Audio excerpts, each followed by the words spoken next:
गुरवे गौरचन्द्राय श्रीराधिकावैस्तदालये कृष्णाय कृष्णभक्ताय तद्भक्ताय नमो नमः। नमो महावदन्याय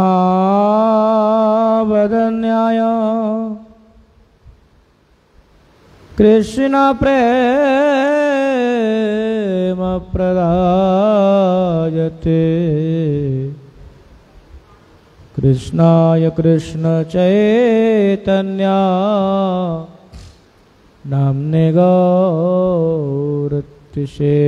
नमः। कदाचित् कालिन्दितट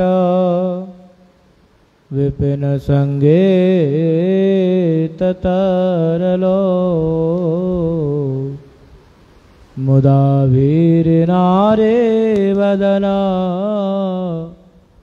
कमलस्वाद मधुपः। रमाशंभो ब्रह्मामरपते गणेशार्चितपदो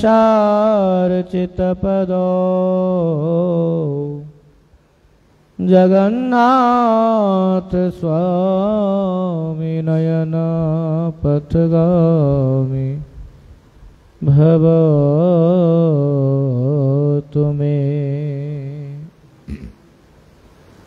धमादिदेव करुणानिदानम् तमालवर्णं सुहितावतारम् अपार संसार समुद्रसेतो भजामहे भागवतो स्वरूपम्। इदं शरीरं परिणामपेशलं पतत्यवश्यं शतसन्धिजर्जरम्। किमौषधं पृच्छसे मुरदुर्मते निरामयं कृष्ण रसायनं पीवः। आश्चर्यमेतत् हि मनुष्यलोके सुधां परितेज विषं पिबन्ति।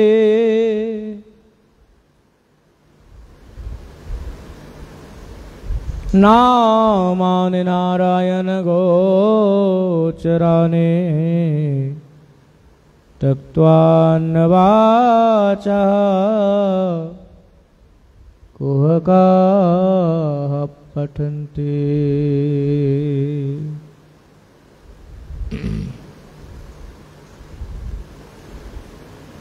त्यज्यन्तु बान्धवाः सर्वे निन्दन्तो गुरवो जनाः तथापि परमानन्दो गोविन्दो मम जीवनम्। तथापि परमानन्दो गोविन्दो मम जीवनम्। श्री कृष्ण चैतन्य प्रभो नित्यानंद श्री अद्वैत गदाधर शिवासादि श्री गौरभक्त वृंद। हरे कृष्ण कृष्ण कृष्ण हरे हरे हरे राम राम राम हरे हरे। सर्वाग्र में अस्मदीय परमाराध्य तम गुरुदेव नित्य लीला प्रविष्टम विष्णुपाद अष्टोत्तर शत श्रीमद भक्ति वल्लभ तीर्थ गोस्वामी श्री गुरु महाराज जी के चरण कमलों में साष्टांग दंडोत प्रणाम पूर्वक उनके हेतु की कृपा प्रार्थना करता हूँ। श्रीमठ के वर्तमान आचार्य देव परम पूज्यपाद त्रिदंडी स्वामी श्रीमद भक्ति विचार विष्णु गोस्वामी महाराज जी के चरण कमलों में साष्टांग दंडोत प्रणाम पूर्वक उनके हेतु की कृपा प्रार्थना करता हूँ। हरिकथा श्रवण विपाशु सज्जन वृंद मातृवृंद सबके प्रति यथा योग्य अभिवादन पूर्वक सबकी प्रसन्नता प्रार्थना करता हूँ।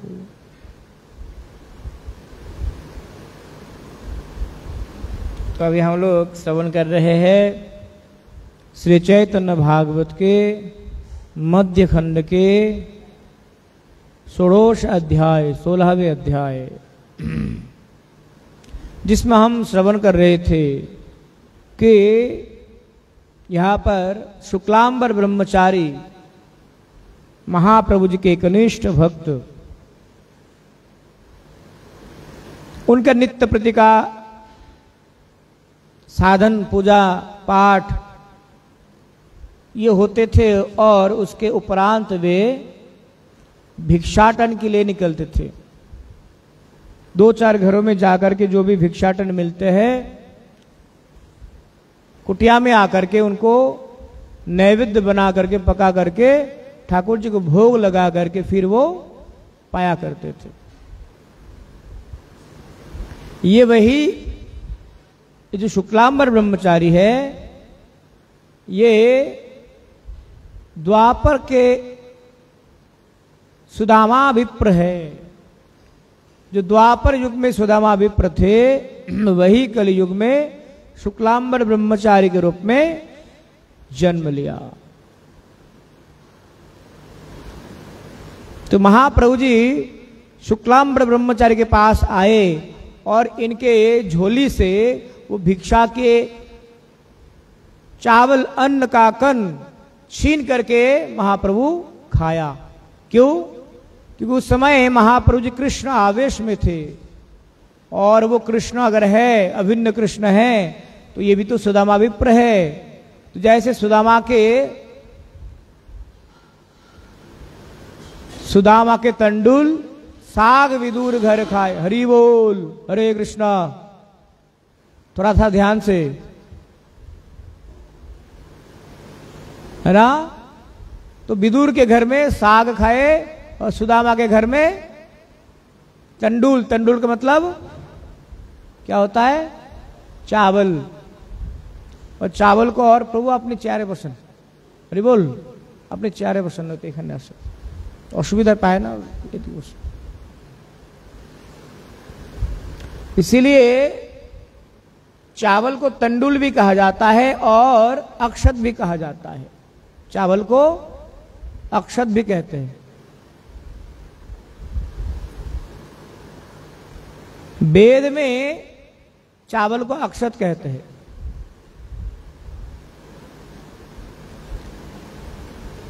श्रीमन महाप्रभु जी शुक्लांबर ब्रह्मचारी के भिक्षाटन के द्वारा लाया गया चावलों को जबरदस्ती मुट्ठी भर भर के खा लिया। और क्या बोल रहे हैं कि इसमें जो प्रेम है ना, इसमें जो खाने में स्वाद है, ये तो 56 भोग 36 व्यंजनों में भी नहीं है। महाप्रभु जी शुक्लांबर को कहते हैं, प्रभु बोले सुन शुक्लांबर ब्रह्मचारी तुम्हारे हृदय हमें सर्वदा विहरी। तो महाप्रभु जी शुक्लांबर ब्रह्मचारी को क्या कहते हैं कि देखो मैं आपके हृदय में हमेशा विराजमान होता हूं, विहार करता हूं। तुम्हार भोजने होए आमार भोजन, तुम भिक्षाए चलिले आमार पर्यटन। जब तुम भोजन करते हो मानो मेरा भोजन हो जाता है, और जब तुम भिक्षाटन के लिए निकलते हो ना तो मानो मेरा भी घूमना फिरना हो जाता है, क्योंकि तुम्हारे हृदय में तो मैं ही रहता हूं। प्रेम भक्ति बिलाइते मोर अवतार, जन्म जन्म तुम्हें प्रेम सेवक আমার।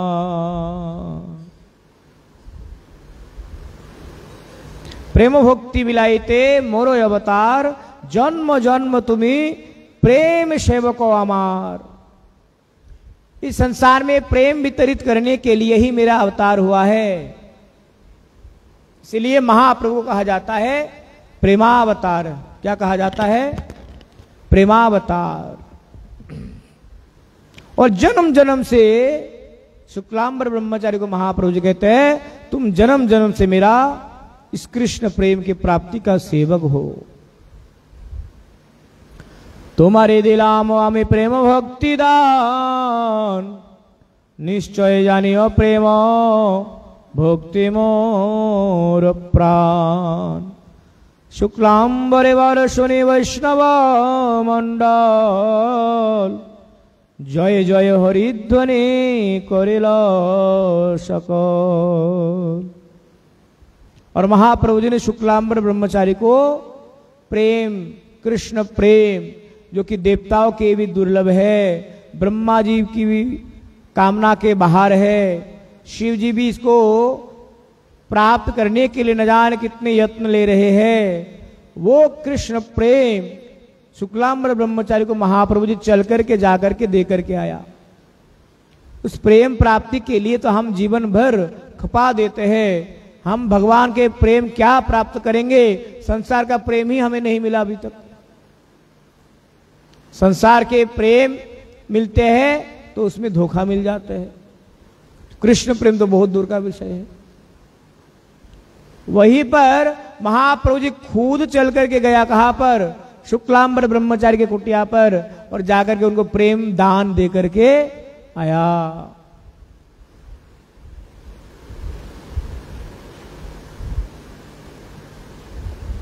कमलनाथेर भृत्य घरे घरे मांगे, इरसेर मर्म जाने कौन महाभागे।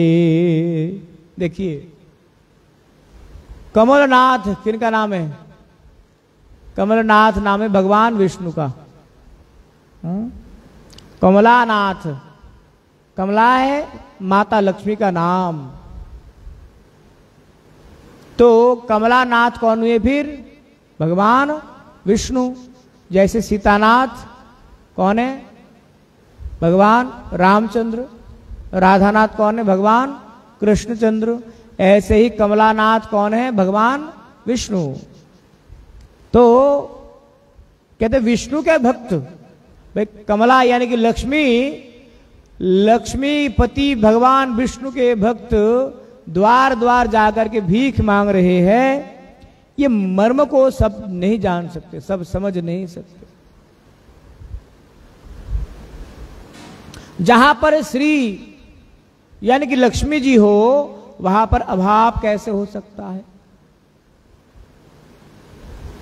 इसीलिए कुछ शाक्त लोग होते हैं, कुछ देवी देवताओं के उपासना करने वाले होते हैं, जो शक्ति की उपासना को सर्वश्रेष्ठ बताते हैं और सर्वश्रेष्ठ बताते हुए कहते हैं कि शक्ति की उपासना ही श्रेष्ठ है। शक्तिमान तो शक्ति से ही मिलती है, परंतु हमें विशेष ध्यान देना पड़ेगा। हम चाहे कितना ही शक्ति की उपासना करें, पर शक्ति भी जिनके आश्रय में रहती है वह शक्तिमान, बलवान। बल उनके अनुगत में है, इसलिए वो बलवान है। बलवान मतलब मेरा शरीर में बल है, वो मेरे अनुगत में है, मैं जैसे चाहूं उस बल का प्रयोग कर सकता हूं। ऐसे ही शक्ति भी भगवान के अनुगत में रहती है। तो कहते हैं लक्ष्मीपति भगवान विष्णु की उपासना करते हैं और उनको खाने को नहीं मिलता है।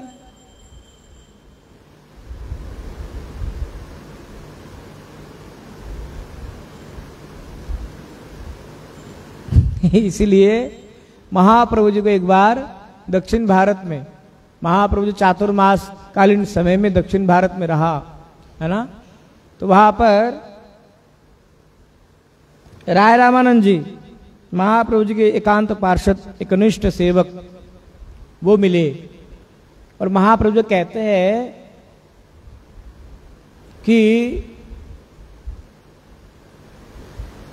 आप लक्ष्मी नारायण की उपासना क्यों नहीं करते? हमारे लक्ष्मी नारायण श्रेष्ठ है। क्योंकि ये राय रामानंद जी है, ये सन्यासी रह चुके हैं। कौन से संप्रदाय के? हाँ जी, कौन से संप्रदाय के? नोटबुक को था।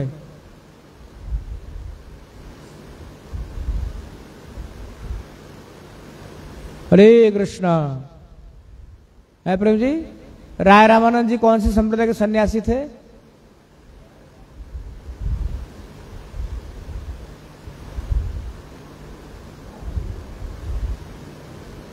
वो सन्यासी थे?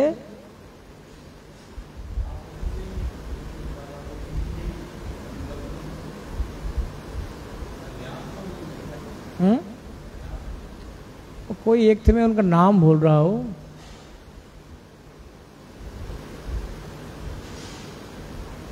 मध्व परंपरा के सन्यासी थे।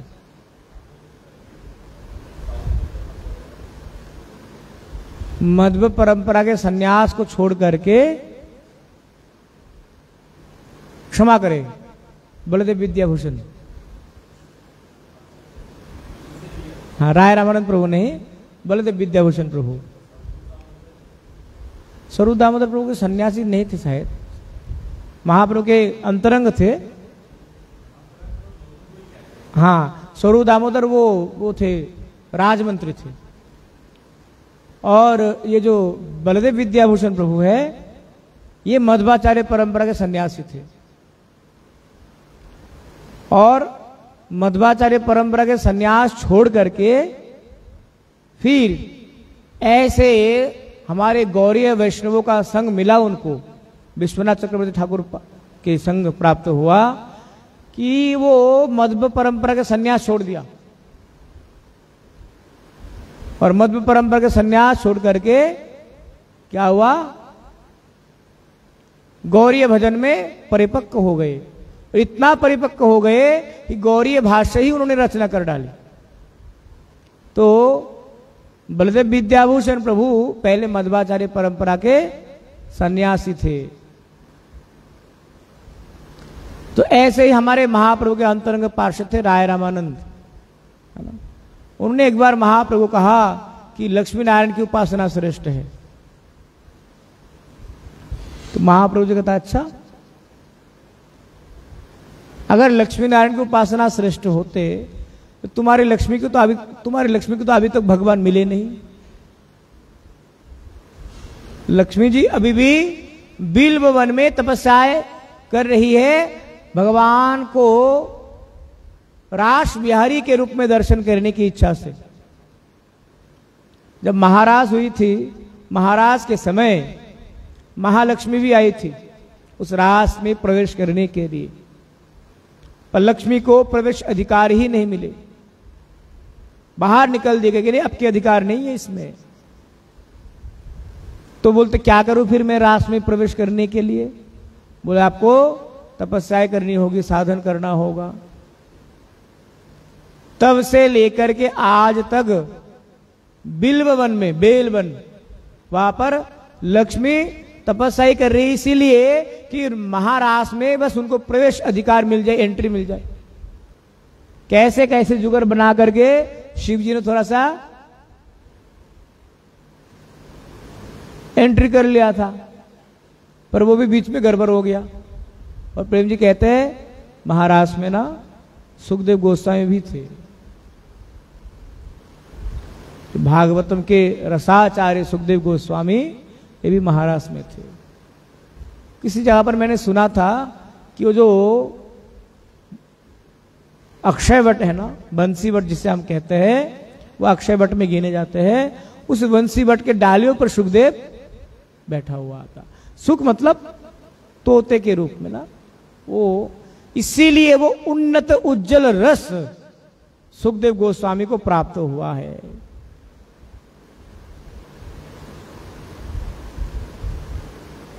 इसीलिए सुखदेव गोस्वामी बड़े इतने उच्च स्तरीय, मतलब उनके स्थिति को हम समझ नहीं पाएंगे।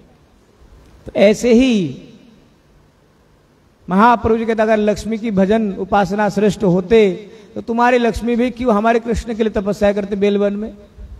तो ऐसे वार्तालाप चलते थे।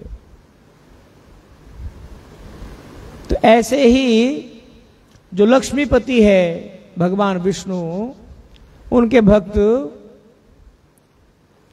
जिनको वैष्णव कहा जाता है, विष्णु जानाति इति वैष्णव, जो भगवान विष्णु को यथारूप में जानता हो उन्हें क्या कहा जाता है, वैष्णव। विष्णु जानाति इति वैष्णव। जब कोई पूछे कि वैष्णव कौन है, वैष्णव किसे कहा जाता है, तो उस समय हमें बताना चाहिए क्या, विष्णु जानाति इति वैष्णव। जो विष्णु को जानते हैं वही वैष्णव है। फिर ब्राह्मण कौन है, तो ये भी सरल है, ब्रह्म जानाति इति ब्राह्मण, जो ब्रह्म को जानते हैं। दश घोरे मागिया तंडुल विप्रपाय, लक्ष्मीपति गौरचंद्र ताहा करी खाए। 10-20 घरों में भिक्षाटन करते हुए जो अन्न चावल भिक्षा में लेकर के आते हैं शुक्लांबर ब्रह्मचारी, कहते हैं लक्ष्मीपति गौरचंद्र ताहा करी खाए। महाप्रभु को भी लक्ष्मीपति कहा गया, क्यों? यहां पर महाप्रभु के लिए वृंदावन दास ठाकुर लक्ष्मीपति शब्द का प्रयोग कर रहे हैं। इसका 2 रहस्य है।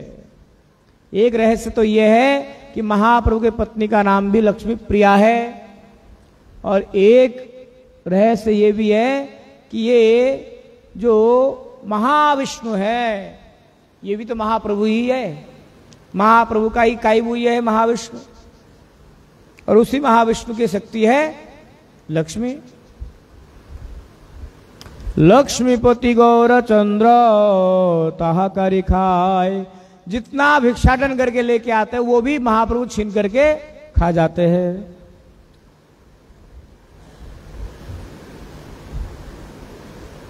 आगे कहते हैं मुद्रार सहित नैवेद्यर जत विधि,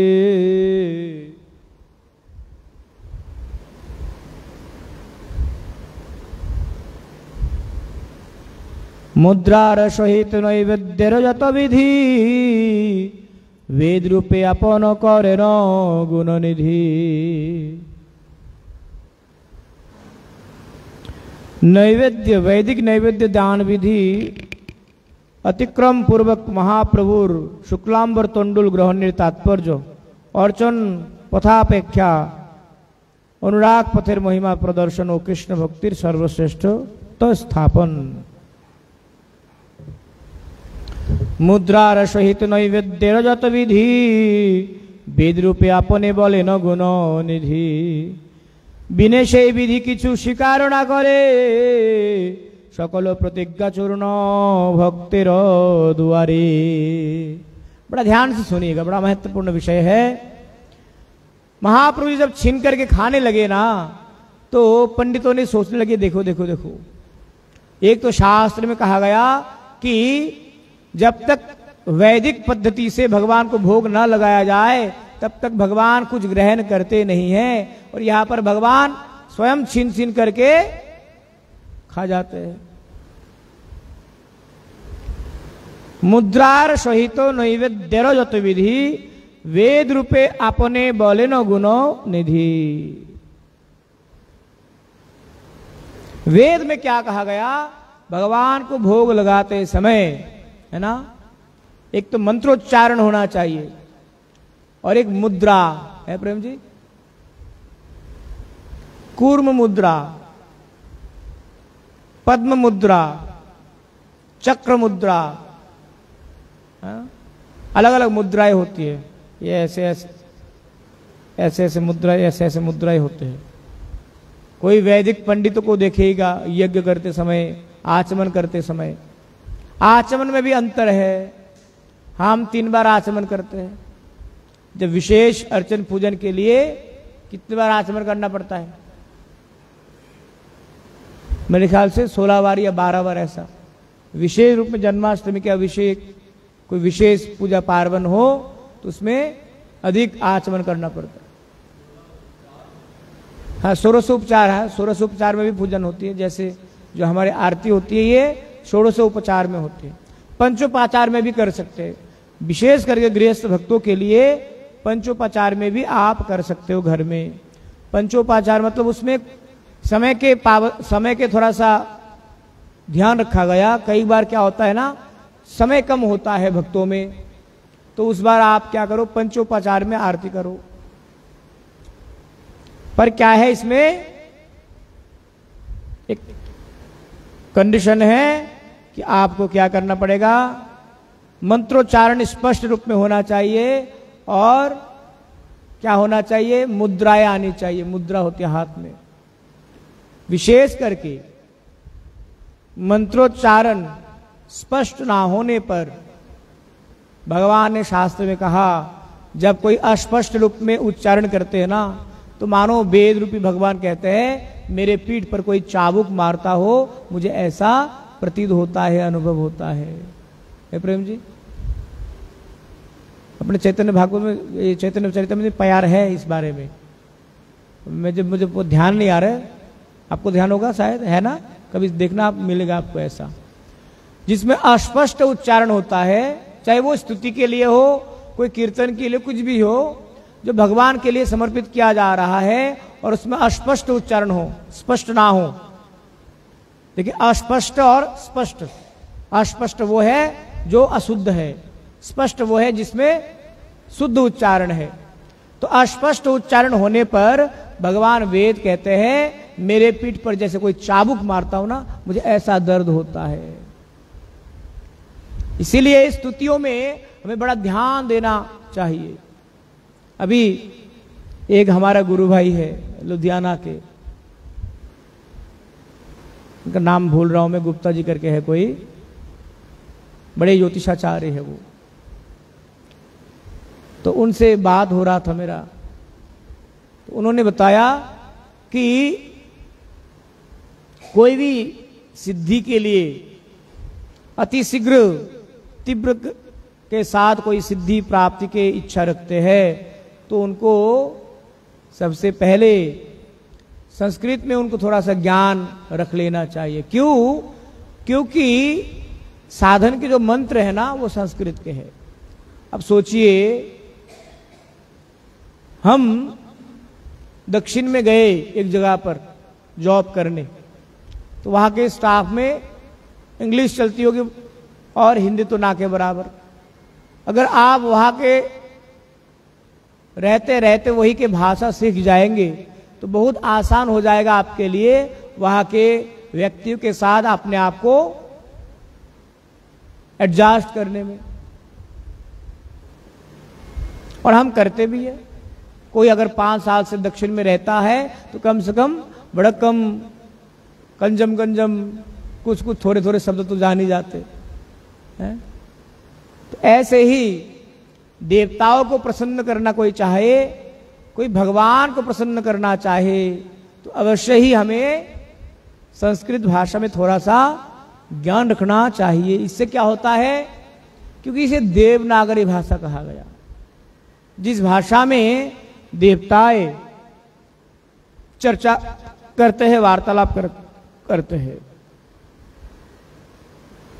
परंतु एक बात यह भी है कि भाषाएं सर्वोपरि नहीं है, सब कुछ भाषा ही नहीं है, भाव भी होना चाहिए।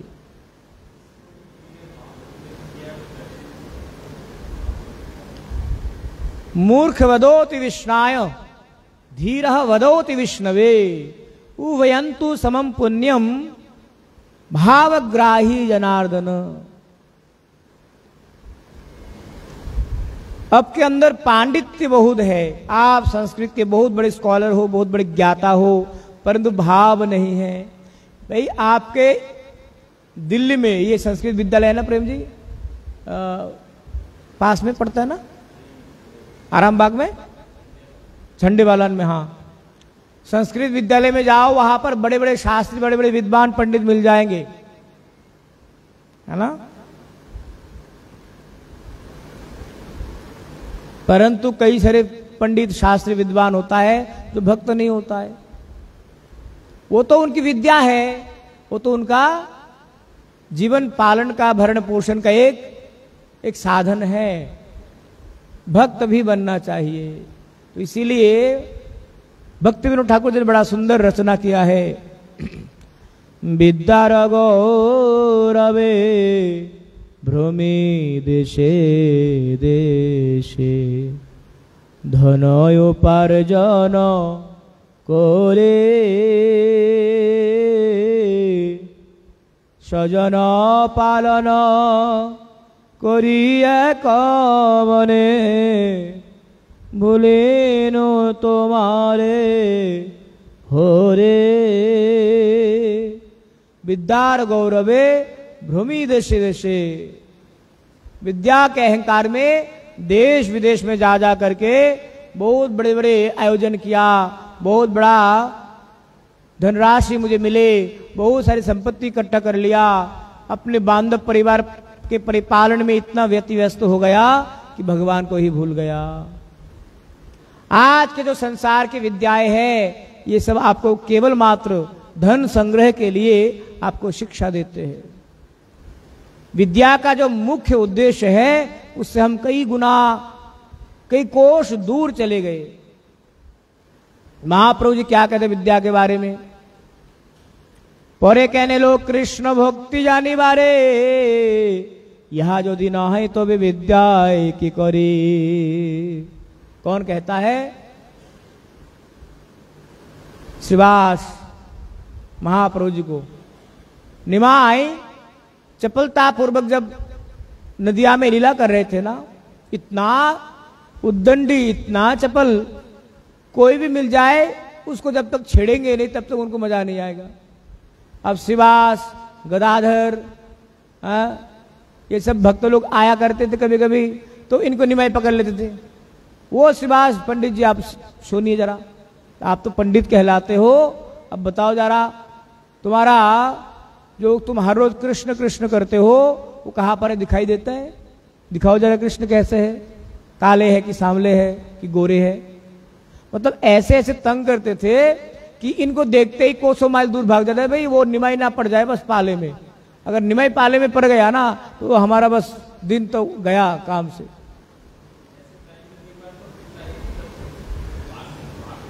और ऐसे ऐसे तर्क जिनका कोई छोर ही नहीं मिलते थे उनको, इसीलिए ना उनसे डरते थे बहुत, निमाई से, महाप्रभु से ये लोग। तो एक दिन ना बड़े साहस करके श्रीवास कहते, भाई अच्छी बात है तुम पढ़ते हो, पंडित हो, शास्त्र भी पढ़ते हो, तो भगवान का भजन भी कर लिया करो। अब भगवान के भजन में किन्हें करने के लिए बोल रहे, जो खुद ही भगवान है। परंतु उस समय ना वो उस लीला में प्रवेश नहीं किए, वो चपल लीलाएं कर रहे थे। क्योंकि भगवत्ता में जब कोई प्रविष्ट हो जाते हैं ना, भगवत सत्ता में जब प्रवेश हो जाते हैं ना, तो फिर चपलता चाह करके भी नहीं कर सकते। क्योंकि भगवान तो गंभीर है, भगवान तो व्यापक है, भगवान की कुछ विशेष मर्यादाएं हैं। तो श्रीवास कह रहे थे निमाय के प्रति, पोरे कहने लोग कृष्ण भक्ति जाने बारे, यहां जो दिन हो तो वे विद्याएं की करे। भाई लोग पढ़ते क्यों है? कृष्ण को जानने के लिए, कृष्ण भक्ति करने के लिए। अगर ये भी जीवन में नहीं है तो ये पढ़ाई करके क्या फायदा है? तो महाप्रभु जी ने राय रामानंद जी को भी पूछा था, राय कहो विद्या मुद्दे कोनो विद्यासार, कृष्ण भक्ति बिना विद्या आर नहीं यार। राय रामानंद संवाद में बड़ा सुंदर राय रामानंद संवाद का प्रसंग होता है, जिसमें महाप्रभु जी रामानंद जी को पूछते हैं, राय रामानंद राय कहो कौन विद्या विद्या मध्य सार। जितने प्रकार के विद्याएं हैं, ये भूत विद्या, भौतिक विद्या, आध्यात्मिक विद्या, इन सभी विद्याओं में सर्वश्रेष्ठ विद्या कौन सी है? तो राय को एक कृष्ण भक्ति बिना विद्या नहीं यार। कृष्ण भक्ति रूपी विद्या के बिना कोई और विद्या संसार में श्रेष्ठ नहीं है। तो इसीलिए शास्त्र में भगवान को कैसे भोग लगाया जाए इसका नियम अधिकतर, प्रेम जी बड़ा दुर्भाग्य और बड़ा दुख होता है मुझे, अधिकतर हमारे गुरु भाइयों के घरों में भी भोग लगते हैं ना, जो कि नियम पूर्वक नहीं लगता है। ये सच्चाई है, ये करवा सच्चाई है, इसको हमें स्वीकार करना ही पड़ेगा। यद्यपि अर्चन कलयुग का युग धर्म नहीं है। बोले कहेंगे प्रभु जी बकबक करते कलयुग में तो अर्चन है ही नहीं। अच्छी बात है, अर्चन नहीं है, पर प्रभुपाद जी तो इतना भी गए गुजरे नहीं थे ना। भाई प्रभुपाद जी है वो, तो उन्होंने जब ये प्रथा पुनः स्थापन किए होंगे, कुछ तो सोच समझ करके किए होंगे ना। आप सोचिए भक्तों के घर में ठाकुर जी ना हो तो क्या होगा? जब घर में ठाकुर जी ने तो जो कुछ भी सब अपने लिए होगा, और जो अपने लिए होगा वो तो बंधन का कारण है। जैसे एक्वागार्ड होता है ना, मानो भगवान प्यूरिफाई है, वो क्या बोलते उसको, जैसे एक्वागार्ड में क्या होता है, पानी साफ होकर के हमें स्वच्छ पानी मिल जाते पीने को ना। ऐसे हमारे परिवार में भगवान होते हैं तो क्या करते हैं, सारे क्रियाओं को भक्ति में रूपांतरित कर देते हैं। गांव गांव के घरों में ना अभी भी पुराने किस्म के एक वो मशीन होता है जिसमें पानी को स्वच्छ किया जाता है। एक स्टील का मिलता था प्रेम जी पुराने समय में, जिसमें 3-4 लेयर होता था। उसमें ये रेत, पत्थर, दिल्ली में भी बहुत होता था पहले। आजकल वो बंद हो गया। वो एक्वागार्ड आकर के जब से आया, आरओ एक्वागार्ड आया, स्टील का होता था राउंड शेप में, उसमें पानी डाल दो, वो धीरे धीरे धीरे धीरे वो प्यूरिफाई होते होते होते होते। तो हमारे परिवार में जैसे एक्वागार्ड हम रखते हैं ताकि पानी हमें शुद्ध मिल जाए, पानी प्यूरिफाई होकर के गंदा पानी एक तरफ निकल जाए, अच्छा पानी एक। और जब इसको हम हमारे घर के जो आरओ होते हैं ना, उसको जब ठीक करते हैं, उसका जो स्पॉन्ज वाला पाइप होता है ना, कभी खोल करके देखते कितनी गंदगी भरे हुए होते। तो हमारे परिवार में भगवान होने का मतलब है जो भी हमारे क्रियाएं है ना, ये भक्ति में रूपांतरित करने का यंत्र है भगवान। क्या समझ में आया? ये जैसे पानी को प्यूरिफाई करने का यंत्र है, एक्वागार्ड है, आरओ मशीन है, ऐसे हमारे सभी कार्य को, सभी क्रियाओं को भक्ति में रूपांतरित करने का मानो एक प्रकार के महायंत्र है भगवान। अगर परिवार में भगवान ना हो तो सब कुछ कार्य किन के लिए होगा? अपने लिए होगा, और जो अपने लिए होगा वो कर्म का बंधन का कारण बन जाएगा। क्योंकि भगवान गीता में कहा ना कि कर्ता अभिमान में कर्म नहीं करना है, कर्ता नहीं बनना है। कैसे कर्म करना है? कहते हैं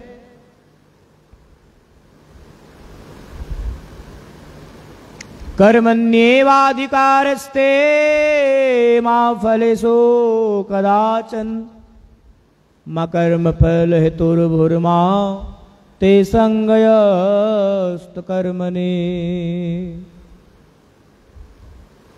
क्या कहा गया?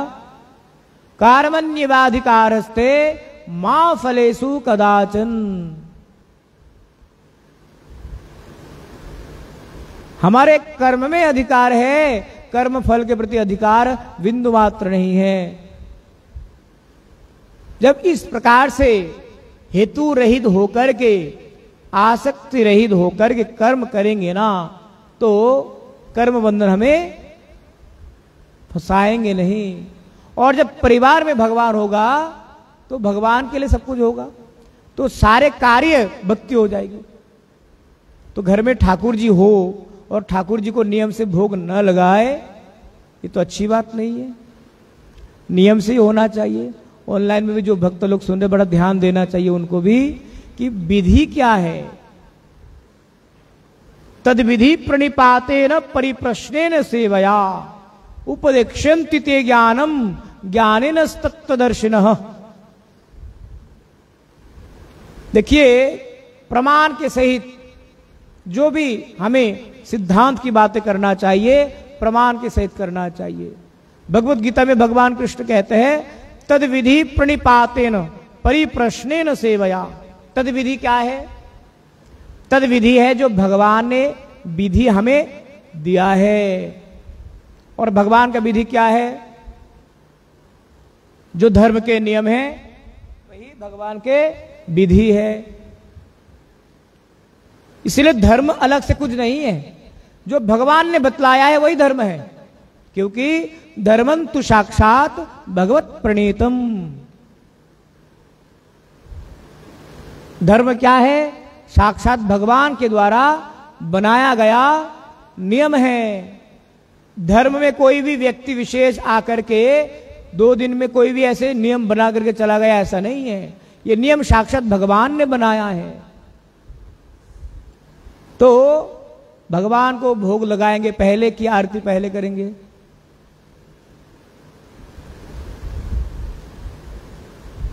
अगरबत्ती दिखाएंगे भगवान को, कैसे दिखाना चाहिए? पंच प्रदीप दिखाएंगे तो कैसे दिखाना चाहिए? वस्त्र दिखाते तो वस्त्र क्यों दिखाते हैं? चामर, मोर पंख, ये सब नियम है शास्त्रों का।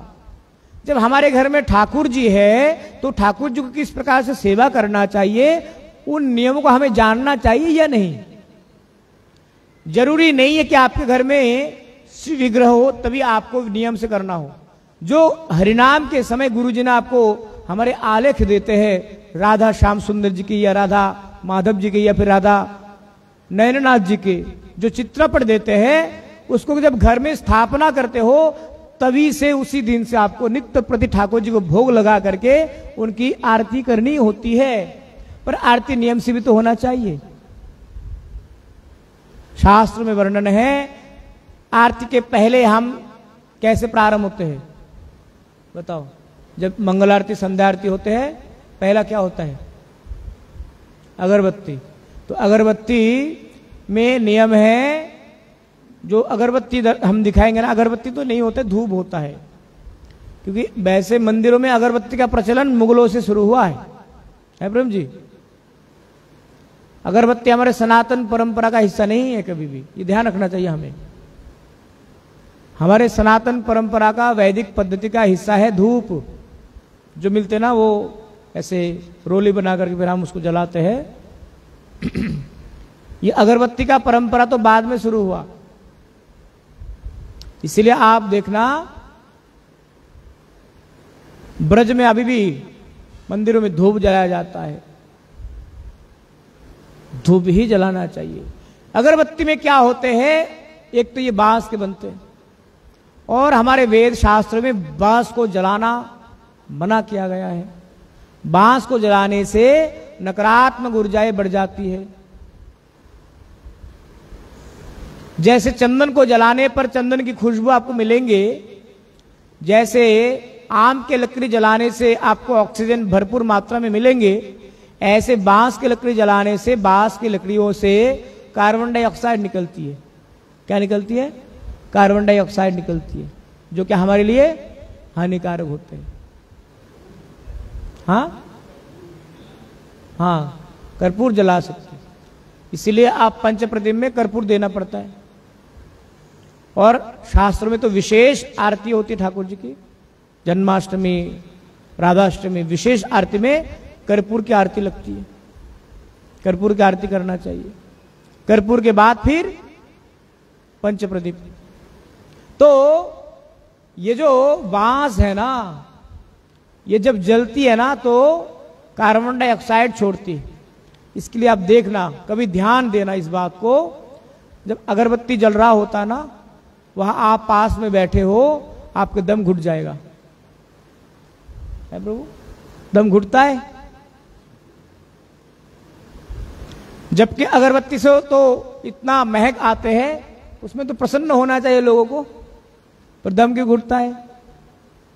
अब धूप जलाओ और अगरबत्ती जलाओ, दोनों में अंतर मिल जाएगा आपको। क्योंकि बांस को जलाना ही नहीं चाहिए। शमशान के लिए भी बांस को मना किया गया। शमशान में, चिताग्नि में बांस बिल्कुल नहीं होना चाहिए, बिंदु मात्र नहीं होना चाहिए। क्यों? बांस जलाने पर पाप तो लगते ही है, वातावरण अशुद्ध होते हैं। इसीलिए जो बांस के वो बनाते हैं ना, आप लोग क्या बोलते हैं उसको? अर्थी है प्रेम जी, अर्थी। अर्थी से जब उस मुर्दे को शमशान तक ले जाया जाता है ना, अर्थी को जलाया नहीं जाता। ध्यान देना आप इस बात को, जलाया जाता है। क्यों?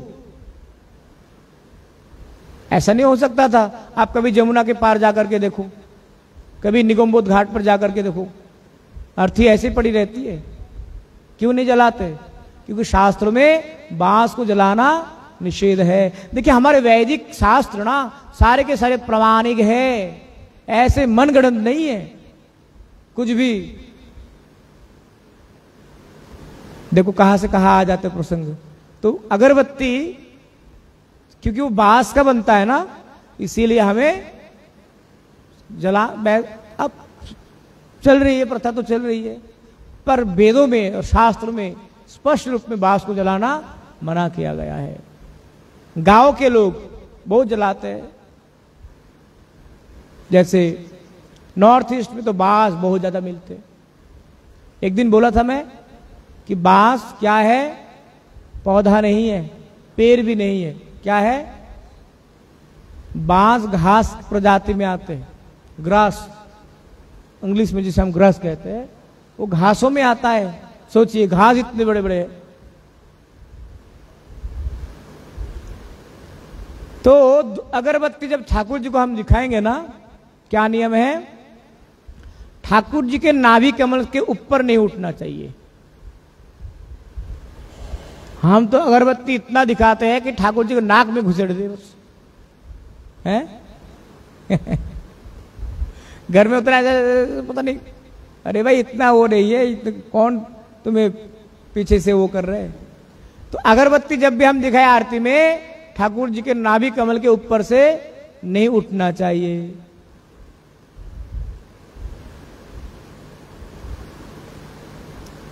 ऐसे ही आरती में अनेक प्रकार के नियम हैं। मुद्राएं करनी होती है भोग लगाते समय। देखिए इसमें मेरा तो क्या ही कहना, इसमें प्रभुपाद जी क्या लिखते हैं वो सुनते हैं।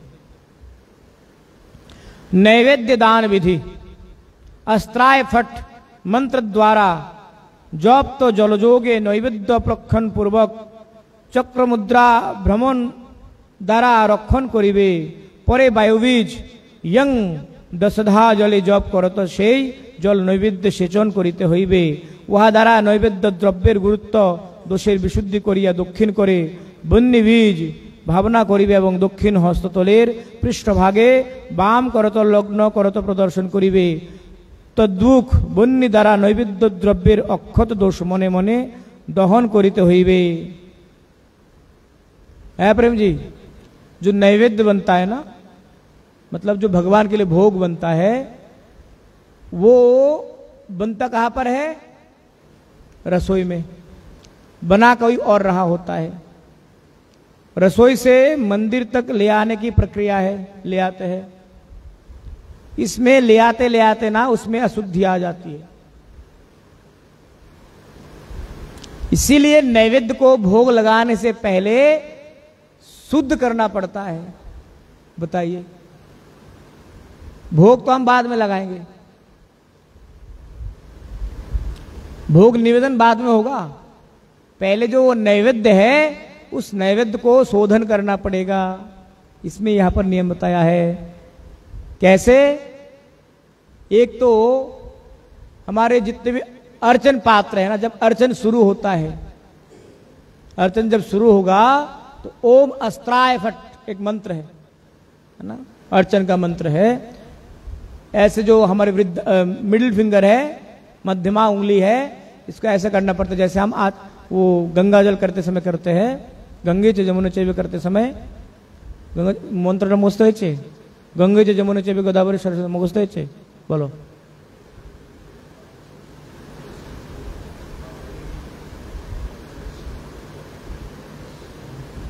जलस्मिन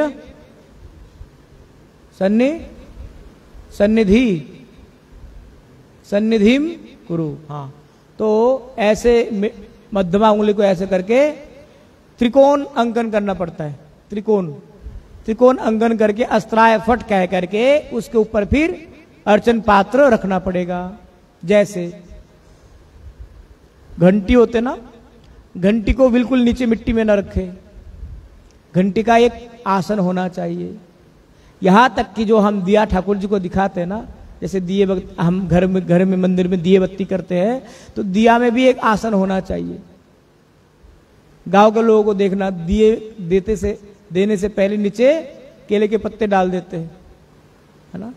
तो दिया जब दिखाए हम ठाकुर जी को या वृंदा देवी को, तो दिया के नीचे भी एक छोटा सा, जैसे आरती की जो थाली होती है ना, छोटी छोटी थाली हो, वो होना आवश्यक है। तो ऐसे ही घंटी होते ना, घंटा स्थापन का मंत्र होता है। घंटा को स्थापन करेंगे, कैसे करेंगे? शंख स्थापन अर्चन में बड़ा सुंदर ये नियम परंपरा है।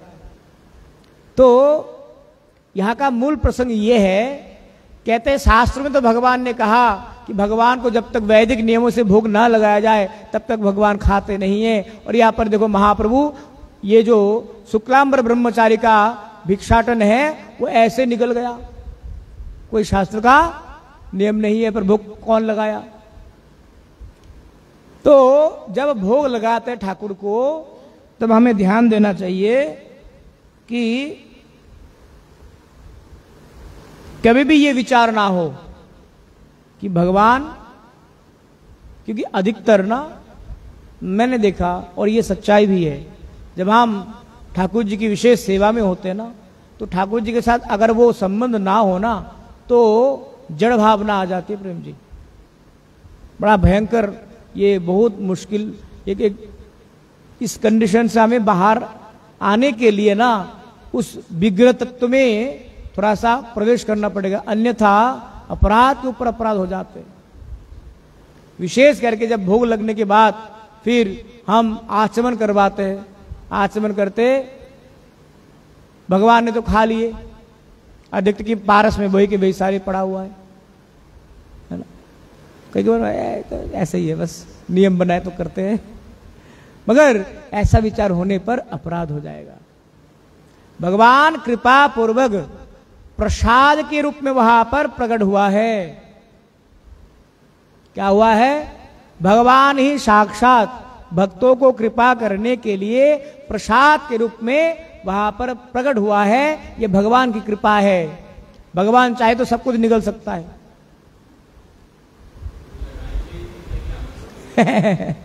यहां पर देखा नहीं आप लोगों ने गिरिराज जी की लीला में क्या हुआ? एक हाथ ते पूजवाए, एक हाथ पूजे, एक हाथ पूजे प्रभु, एक हाथ पूजवाए, सहस्त्र भुजा मांग मांग के वो भोग लगाए।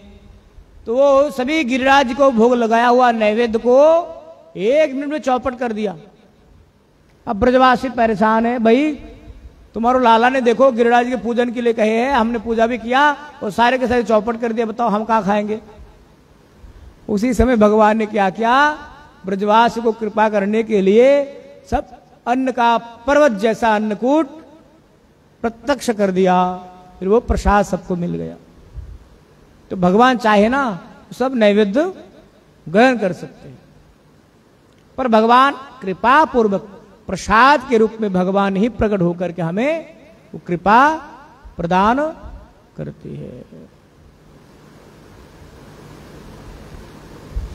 इसीलिए जो नियम है, ऐसे कई घरों में देखा गया, वो लोग क्या करते हैं? पहले आरती करते उसके बाद भोग लगाते हैं मैक्सिमम, क्योंकि हमें वो देखिए प्रेम अलग अपनी जगह है, पर शास्त्रों के नियमों को परिपालन करना भी अपने आप में एक साधन का अंग है। योगपीठ में जहाँ महाप्रभु का जन्म स्थान है चैतन्य मठ पर, प्रेम जी आप हैरान हो जाएंगे, वह आज तक जो शरीर से और जन्म से ब्राह्मण ना होना उनकी पूजा नहीं करते कोई भी। जो पुजारी होंगे चैतन्य मठ का और योगपीठ का ब्राह्मण ही होंगे। हाँ वो वैष्णव होते हैं, वैष्णव होते हैं, पर शरीर से ब्राह्मण होना पड़ेगा आज तक।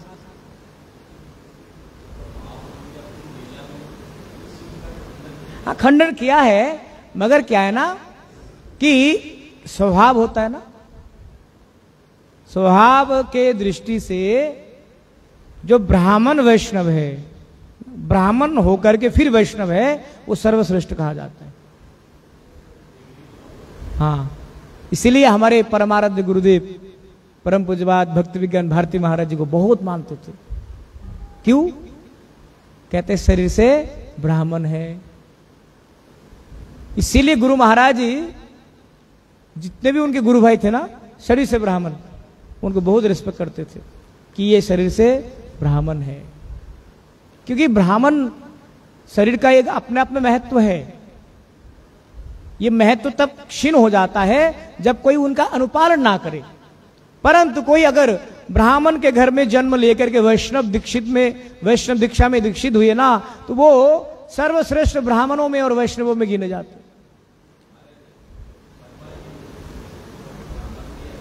आर.के. शर्मा जी हमारे हैं। तो इसीलिए ऐसे कहने का तात्पर्य है कि श्रेष्ठ कुल में रह करके जो श्रेष्ठ पद पर आसीन होगा, इससे अच्छा क्या हो सकता है। तो इसीलिए शास्त्रों में क्योंकि स्वभाव है, ब्राह्मणों का स्वभाव क्या है, जजन जाजन पठन पाठन स्वभाव है ना, तो उनको अलग से सिखाने की या अलग से उनकी रुचि में डालने की आवश्यकता नहीं होती है, आसान हो जाता है। इसलिए योगपीठ में चैतन्य मठ में परंपरा से हाँ कोई और भी कर सकते हैं, ऐसे कोई पाबंदियां नहीं है।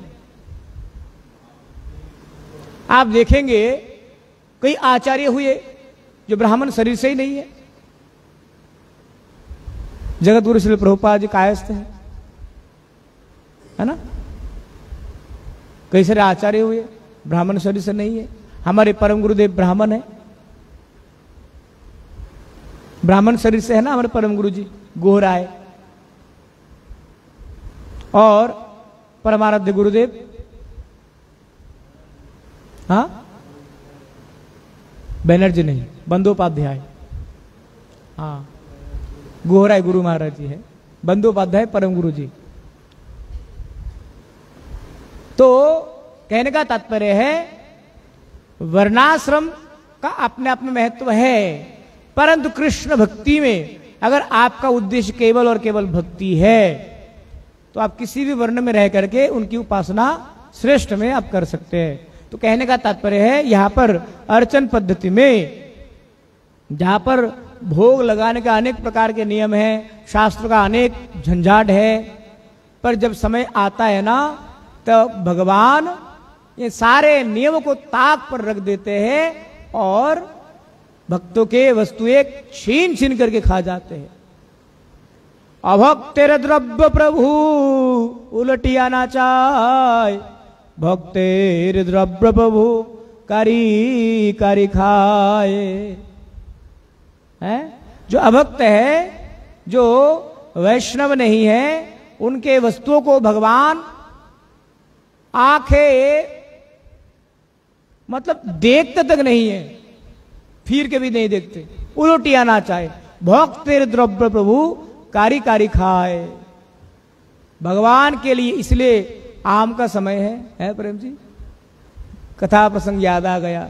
भक्ति विनोद ठाकुर जी भगवान को भोग लगाने के लिए बाजार से ऋतु फल, जो भी ऋतु फल होता है उनको ले आना चाहिए और सबसे पहले ठाकुर जी को भोग लगाना चाहिए। इस समय हमारे पहाड़ों से भी बहुत फल आता है। इस समय आलू बुखारा, पालम वगैरह जो भी श्रेष्ठ अच्छे अच्छे फल है, जरूर ठाकुर जी को भोग लगाए। तो भक्ति विनोद ठाकुर जी ऋतु फल लेकर के आए, आम रात को लेकर के आए थे, भंडार में रख दिए। सुबह सुबह बच्चे लोग उठते हैं ना, सुबह सुबह बच्चे उठते ही पहले देखते हुए खाने के लिए क्या है वस्तुएं। तो प्रभुपाद जी गए भंडार में जाकर के एक आम उठा करके, बच्चा था वो बिमला प्रसाद के रूप में। प्रभुपाद जी को जब पा लिए आम, तो बाद में भक्ति विनोद ठाकुर जी को पता चला, तो बिमला प्रसाद को बहुत डांटा। तुम्हें पता है मैं ठाकुर जी के लिए लेकर के आया था, वो ठाकुर जी के भोग का वस्तु है, तुमने अपने आप खा लिए उसको। सेवानिष्ठा उनको सिखा रहे, मतलब कहते हैं जो वस्तुएं हम ले आते हैं पहला अधिकार, इसलिए बाजार में ठाकुर जी के लिए जो भी वस्तुएं खरीदी जाए ना, ध्यान रखना चाहिए। जैसे हम कई बार जिमिकन लेते हैं तो कटा हुआ जिमिकन नहीं लेना चाहिए, या तो पूरा ले लो। अगर ठाकुर जी को भोग लगाओगे तो क्या बोलते हैं, जिमिकन या फिर कद्दू कटे हुए पीसेस होते हैं, उन पीसेस को आप ले सकते हो, पर ठाकुर जी की सेवा के लिए मना किया गया शास्त्र में। अब कितनों को पता है ये? ना के बराबर पता है। तो जिमिकंद या फिर कद्दू लेते बाजार में, तो कटा हुआ ना ले तो अच्छा है। भगवान को भोग लगाएंगे तो हमें पूरा का पूरा लेना पड़ेगा, खुद के लिए तो कोई बात नहीं। तो प्रभुपाद जी को बताया कि आज से जो भी वस्तुएं आएंगे पहले ठाकुर जी को भोग लगेगा, उसके बाद प्रभुपाद जी तब से लेकर के अंतिम लीला तक जीवन भर आम नहीं खाए। कैसे मैंने ये गलती कर दिया? इस प्रकार से सेवानिष्ठा है ना, तो हमारे अंदर भी ये भावना होनी चाहिए। और विशेष करके अगर भगवान के लिए जो वस्तुएं हैं जब हम अपने प्रयोग में ले आते हैं ना, इसका फलश्रुति बड़ा भयानक होता है। शास्त्र में तो क्या ही कहे, नैतिकता के दृष्टि पर भी है प्रेम जी, नैतिकता अगर आप शास्त्र को एक किनारे कर दो, आप नैतिकता के आधार पर भी देखो ना, नैतिकता के आधार पर भी ये कितना, इसीलिए यहां पर लिखते हैं चैतन्य भागवत में कि विनय विधि किछु शिकार ना करे, सकल प्रतिज्ञा चूर्ण करे भक्तिर द्वारे। छोटी सी कथा है, उसके बाद समाप्त कर देंगे। एक भक्त, सुनाया था बीच में, मैं चला गया बाजार में खरबूजे खरीदने के लिए, गर्मी का मौसम था। मोल लगाया, भाई बताओ क्या है इसका कीमत? बोले 2 रुपया, नहीं बोले 1 पैसा।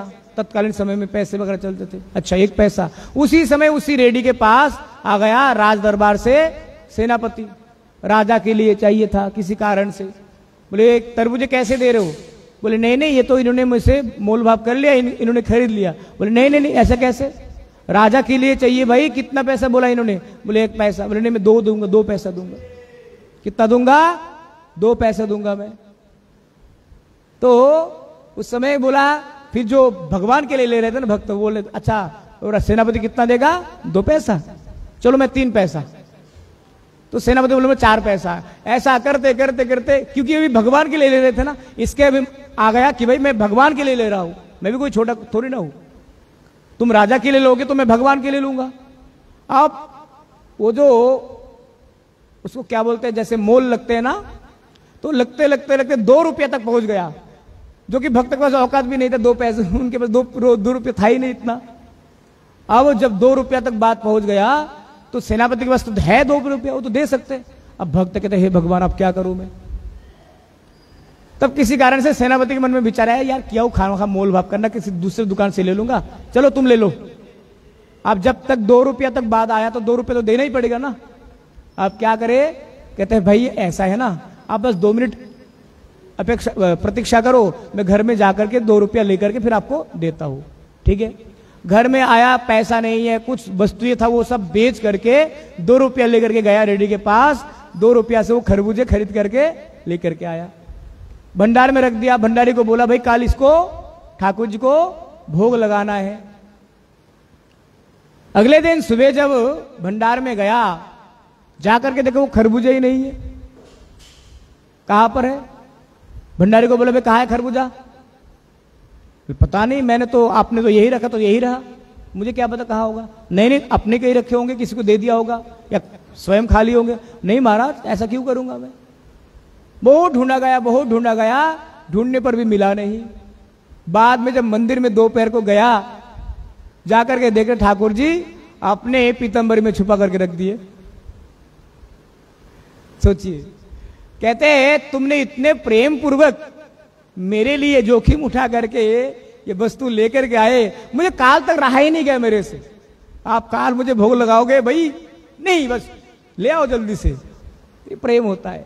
तो भक्तेर द्रव्य प्रभु कारी कारी खाए, अभक्तेर द्रव्य प्रभु उलोटिया ना चाहे। प्रभुपाद बोलते थे ना कि लाखपति बनो, वांछा कल्पतरुभ्यश्च कृपा सिंधुभ्येव च पतितानां पावनेभ्यो वैष्णवेभ्यो नमो नमः। हरिहराय नमः, कृष्ण यादवाय नमः, यादवाय माधवाय केशवाय नमः।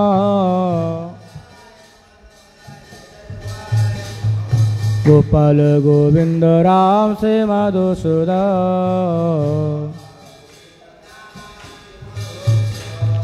गिरिधारी गोपीनाथ मदन मोहन। श्री चैतन्य नित्यानंद से अद्वैत सीता, नित्यानंद श्री अद्वैत सीता। हरि गुरु वैष्णव भागवत गीता, हरि गुरु वैष्णव भागवत गीता। जय रूप सनातन भट्ट रघुनाथ, रूप सनातन भट्ट रघुनाथ। श्री जीवा गोपाल भट्ट दास रघुनाथ, गोपाल भट्ट दास रघुनाथ। जय गोसाई करी चरण वंदन, जय गोसाई करी चरण वंदन। गायते विघ्ननाथ विष्णुपुर में सुनो, गायते विघ्ननाथ बेटा बेटा, गायते विघ्ननाथ विष्णुपुर।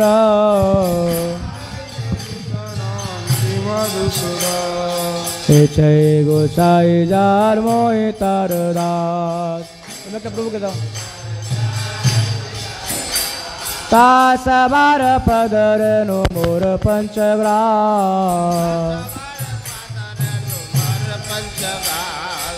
तास बार पदर नो मोर पंचग्रास।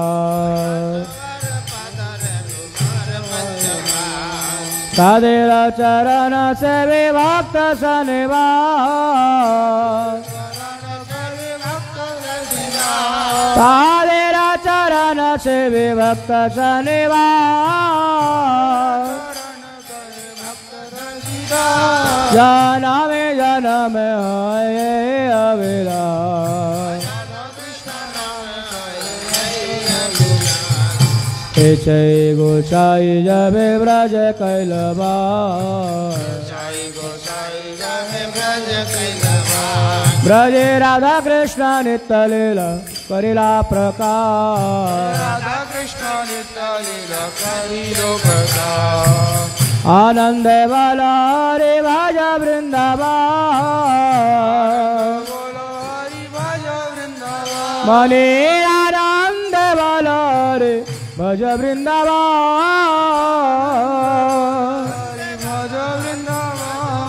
श्री गुरु वैष्णव पद मजाए आमा,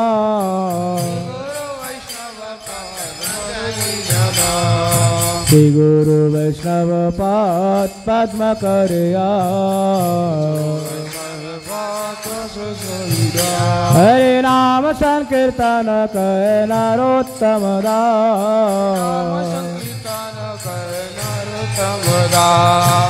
इतो नरसिंह पर तो नरसिंह,